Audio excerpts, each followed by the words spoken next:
Hello everyone, welcome to dynamic study. तो आज हम ह्यूमन रिसोर्स मैनेजमेंट की क्विज 23 कर रहे हैं और आज इस क्विज में हम 10 एमसीक्यूज सॉल्व करेंगे। तो आई होप आप लोग रेडी होंगे क्विज के लिए। आज की क्विज जो हमारी है वो आपकी ट्रेड यूनियन या फिर इंडस्ट्रियल रिलेशंस के ऊपर है। तो चलिए स्टार्ट करते हैं quiz. So let's start.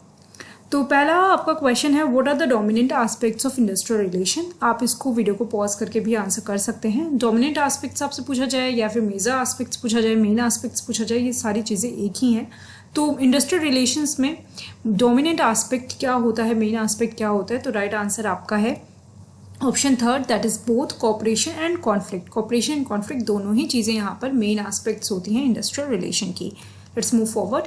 Question number 2 है आपका, R is equal to F in bracket AEI, this formula was given by, ये किसने दिया था ये फॉर्मूला आपका? ऑप्शन है आपके Karl Marx, John T Dunlop, Sidney Webb and none.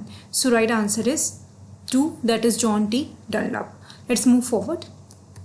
Next question is, in Dunlop model of industrial relation systems, R means, जो Dunlop को मॉडल है इंडस्ट्रियल रिलेशन सिस्टम का, उसमें आर का मतलब क्या है, आर का मीनिंग इन्होंने क्या दिया हुआ है? And the right answer is 2, that is rules. Rules is the right answer for R. Let's move forward. Question number 4, who are the actors in the industrial relation system. Industrial relation systems में इसमें से कौन कौन से आपके actors होंगे? तो options में आपके ऑप्शन 1, 2, 3, 4 है। तो ऑप्शंस अच्छे से पढ़ लीजिए। Management hierarchy of manager, worker and the hierarchy of their organisation. Option third है आपका specialised government and mutual agreed non governmental and mutual agreed non governmental agencies. So right answer is option 4, that is all of these. हमें पता है कि जब भी हम industrial relation की बात करते हैं तो 3 पार्टीज होती हैं। पहला तो आपका मैनेजमेंट होता है, दूसरा वर्कर होता है और तीसरा होता है गवर्नमेंट। तो यही आपके, ये तीनों ही आपके मेजर एक्टर्स होंगे इंडस्ट्रियल रिलेशन सिस्टम में। Let's move forward. Question number 5 है आपका, what are the broad categories of rules in Dunlop model of industrial relation system. Dunlop model of industrial relations में क्या ब्रॉड कैटेगरीज थी? Option है आपके substantive rules, procedural rules and rules relating to their administration and enforcement, and the right answer is answer 4, that is all of these। तो ये सारी ही categories थी आपके, मतलब ये तीनों categories Dunlop model of industrial relation की अगर हम बात करते हैं तो उसमें ये तीनों कैटेगरीज आपकी डिफाइंड हैं। Let's move forward.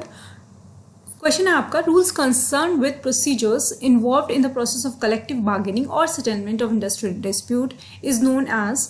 ये आपका यहाँ पर दिया हुआ है कि कौन से रूल्स ऐसे होते हैं जो कि कंसर्न होते हैं विद द प्रोसीजर्स, जो प्रोसीजर्स आपके इन्वॉल्व होंगे कलेक्टिव बार्गेनिंग में या फिर सेटलमेंट में इंडस्ट्रियल डिस्प्यूट से रिलेटेड, उनको किस तरीके का रूल्स हम बोलते हैं। So right answer is option 2, that is procedural rules. जो भी प्रोसीजर्स होंगे जिनको हम फॉलो करेंगे अगर हमें किसी भी तरीके की कलेक्टिव बार्गेनिंग के प्रोसेस को स्टार्ट करना है या सेटलमेंट करना है इंडस्ट्रियल डिस्प्यूट्स का, तो ऐसे में उसको हम प्रोसीजरल रूल्स बोलते हैं। Let's move forward. What is the full form of IILS? IILS का क्या full form है? And the right answer is option 3, that is Industrial Institute of Labor Studies। ये आपका IILS का full form है। Let's move forward.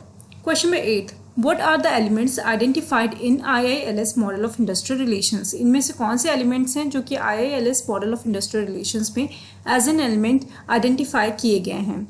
So right answer is option 4, that is all of these। Environment, parties, processes and rules, ये सारे ही आपके elements हैं IILS model of industrial relations के। हमें पता है कि जब भी हम इंडस्ट्रियल रिलेशंस की बात करते हैं तो उसमें आपका एनवायरमेंट भी आता है, जो पार्टीज हैं आपके, चाहे वो ट्रेड यूनियंस है, चाहे वर्कर्स हैं, चाहे आपके मैनेजमेंट है या फिर गवर्नमेंट है, वो भी आता है।